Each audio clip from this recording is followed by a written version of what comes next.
Onde está o seu coração? Essa palavra está em Mateus, capítulo 19, versículo 16. Eis que alguém, aproximando-se de Jesus, lhe perguntou: Mestre, o que eu posso fazer de bom para alcançar a vida eterna? E Jesus respondeu: Por que você me pergunta a respeito do que é bom? Bom só existe um, mas se você quer ganhar a vida, entrar na vida eterna, guarde os mandamentos. Então o jovem perguntou: Quais? Jesus respondeu: Não mate, não cometa adultério, não furte, não dê falso testemunho, honre o seu pai e a sua mãe, o seu próximo como você ama a si mesmo. E o jovem disse: Tudo isso eu já tenho observado. O que me falta ainda? Jesus respondeu: Se você quer ser perfeito, vá, venda seus bens, dê o dinheiro aos pobres e terá um tesouro nos céus. Depois venha e siga-me. Mas o jovem, ouvindo essa palavra, retirou-se triste, porque era dono de muitas propriedades.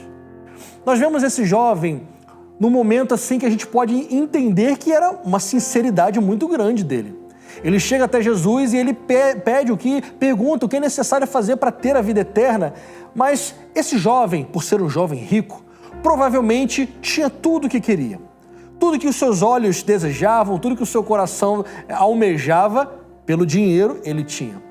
E ele chega para Jesus agora e faz uma pergunta muito prática. Talvez a mesma pergunta que ele fizesse: quanto custa isso? O que eu preciso fazer para comprar aquilo?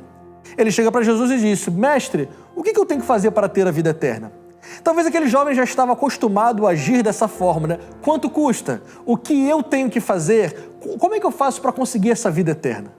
Quando, na verdade, a vida eterna não é fruto das nossas conquistas. Não são as nossas ações, não é a nossa própria santidade, não é aquilo que a gente pode fazer ou manipular. A vida eterna é dada pela graça, é dada pela misericórdia de Deus, é um presente, é um dom gratuito.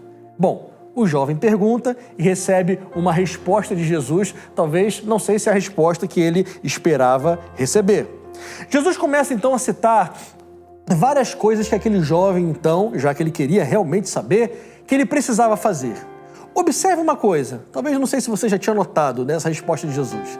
Os mandamentos eram 10. Só que desses mandamentos, 4 são de amor a Deus e 6 mandamentos de amor ao próximo. Jesus cita 5 mandamentos, depois ele resume tudo: ame a Deus, ame o seu próximo como você ama a si mesmo. Por que Jesus não cita os mandamentos de amor a Deus? Ele vai como se Jesus fosse na ferida, é como se ele fosse exatamente aonde era necessário ir, nos mandamentos de amor ao próximo. E quando Jesus toca nesse assunto, a resposta do jovem é: isso aí é moleza, isso eu já tenho feito. Se para conseguir a vida eterna eu tenho que simplesmente cumprir esses mandamentos, então está tranquilo para mim. Jesus então vai mais a fundo. Jesus sempre faz isso conosco. Ele nunca está satisfeito onde nós estamos, nós sempre podemos ir mais profundo no nosso relacionamento com Ele.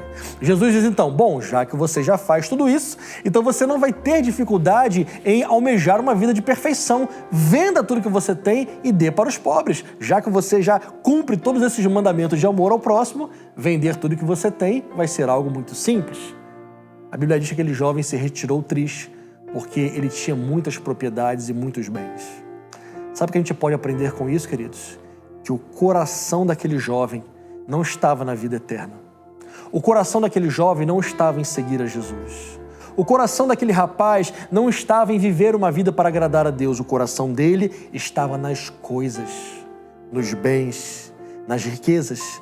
E quando o Senhor Jesus pede para que ele abra mão daquilo, para experimentar algo muito melhor, ele mesmo se decepciona com Jesus, esquece aquela ideia de vida eterna e volta para a sua vida de riqueza e conforto. Aplicando para nós, onde está o seu coração? O seu coração está em agradar o Senhor, em viver uma vida só para Ele, ou o seu coração está nas coisas, nos bens, nas coisas que você pode já conquistar, acumular, porque tudo isso, a palavra do Senhor diz que vai ficar. Quando nós morremos, tudo isso fica. O ladrão leva, as coisas se deterioram, se destroem. Mas a vida eterna com Deus jamais acabará. Que Deus faça o seu coração ser cheio da vontade de desejar somente a presença dEle e nada mais. Onde está o seu coração? Deus abençoe.